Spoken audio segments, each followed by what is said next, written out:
Mr. President, people are hungry, they are still poverty-stricken, they are living in destitution, yes. A democracy has not delivered what it promised to them, yes. Democracy has not made them safe, yes. Democracy has not ended years of oppressive and suffocating corruption, yes. And yes, our people are still caught in the cusp of violence. However, our situation today is evident that our people have nailed their hopes for progress and development on the mask of democracy with all its flaws and very hostile, strong headwinds.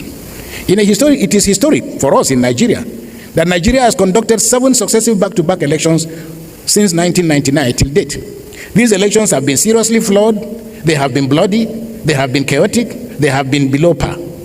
Yet, unlike a few years ago, Nigeria, neither the losers nor frustrated citizens of Nigeria have called the military to stage a coup, as it was, and it has always been the history of our country.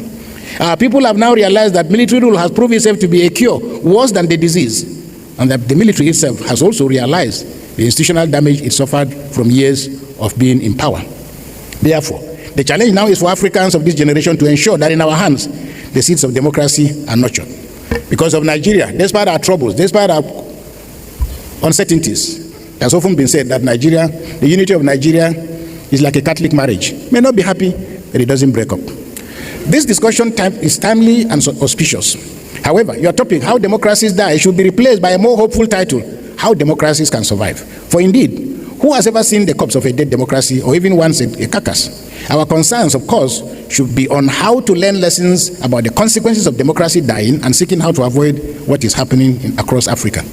Any good driver seeing another car in the ditch after an accident would do well not to pity the car that is in the ditch, but to obey the rules of the road. And there is a saying in Hausa, for those of you who speak Hausa, translated, it says, if you see your brother's beard on fire, put water on your own.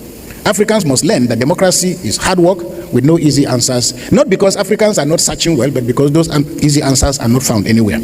Revitalizing flawed elections are not necessarily evidence that democracy is not working. Very often it is the over-enthusiasm, but also agents of state, electoral bodies, the police, and so on, that often confuse the president with the state.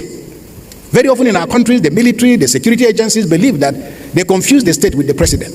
And they think that their obligation and responsibility is not to the people of Nigeria or Ghana or Kenya, but it is protecting the regime that is in power.